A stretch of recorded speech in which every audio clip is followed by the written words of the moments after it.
साथियों, पिछड़े वर्ग के देश में बहुत सारे मुद्दे हैं जिसकी लड़ाई राष्ट्रीय पिछड़ा वर्ग मोर्चा के माध्यम से देश भर में लड़ी जा रही है। चाहे पिछड़े वर्ग की जाति आधारित गिनती का मुद्दा हो या फिर पिछड़े वर्ग की संख्या के अनुपात में हिस्सेदारी का मुद्दा हो या फिर क्रीमी लेयर हटाने का मुद्दा हो या फिर मंडल कमीशन की केवल 2 ही सिफारिशें अभी तक लागू की गई हैं, बाकी बची हुई सिफारिशें लागू करने का मुद्दा हो। इसके अलावा जो जुडिशरी है, जुडिशरी में SC ST OBC के लोगों को रिजर्वेशन नहीं है,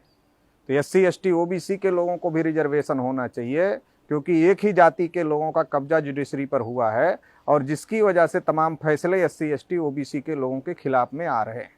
इसलिए इन तमाम मुद्दों पर राष्ट्रीय पिछड़ा वर्ग मोर्चा के द्वारा लगातार उत्तर प्रदेश में और पूरे देश भर में भी लड़ाई लड़ी जा रही है।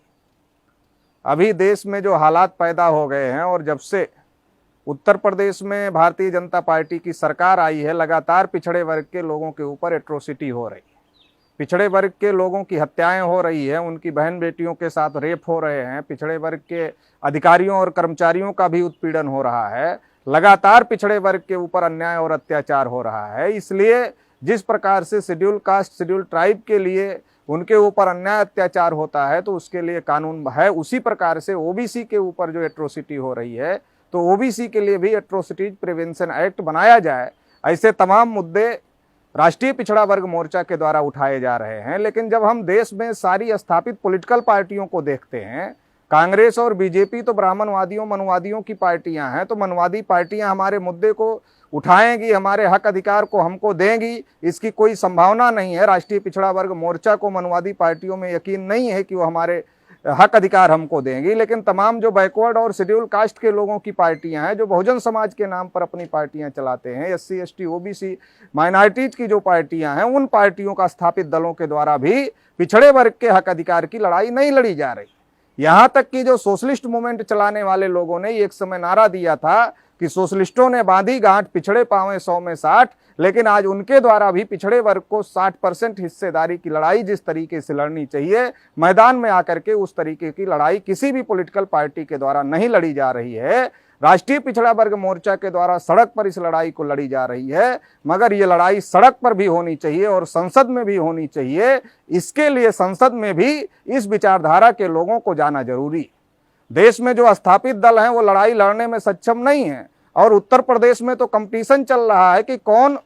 ब्राह्मण लोगों को कितना ज्यादा खुश करेगा। इसके लिए कोई छोटी परशुराम की मूर्ति बनाना चाहता है, कोई बड़ी परशुराम की मूर्ति बनाना चाहता है, कोई मंदिर बनाना चाहता है, लेकिन पिछड़े वर्ग की आबादी 60% है, पिछड़े वर्ग को 60% हिस्सा मिलना चाहिए। इसकी बात कोई पार्टी कोई दल नहीं कर रहा है। इसलिए जरूरत है कि देश में जो पिछड़े वर्ग के लोगों के ऊपर अन्याय अत्याचार हो रहा है और उत्तर प्रदेश में जो पिछड़े वर्ग के लोगों के ऊपर एट्रोसिटीज हो रही है, उन तमाम मुद्दों को लेकर के एक पॉलिटिकल विकल्प भी देश में निर्माण हो। इसके लिए राष्ट्रीय पिछड़ा वर्ग मोर्चा के माध्यम से हम लोग जो 9 अक्टूबर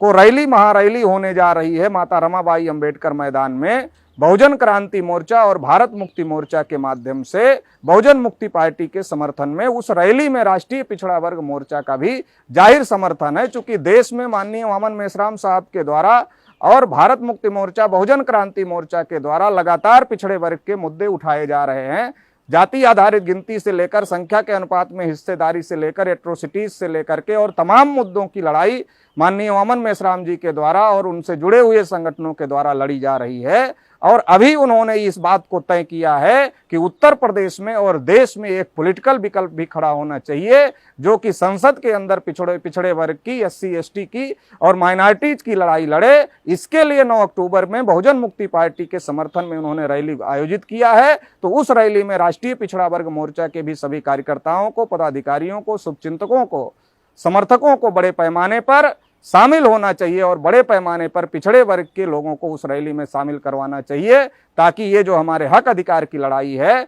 SC ST OBC माइनॉरिटी जो देश में 85-90% है, इन सभी लोगों की जितनी संख्या है उतना हिस्सा इस देश के में सभी संस्थानों में मिले, सभी जगह पर मिले, इस लड़ाई को मजबूत किया जा सके और पिछड़े वर्ग के हक अधिकार उनको मिल सके। इसके लिए बड़े पैमाने पर रैली में शामिल होना चाहिए। हम अपने सभी कार्यकर्ताओं, पदाधिकारियों, शुभचिंतकों को ये आह्वान करना चाहते हैं कि आप ज्यादा से ज्यादा बड़ी तादाद में इस रैली में शामिल हो जाएं। धन्यवाद।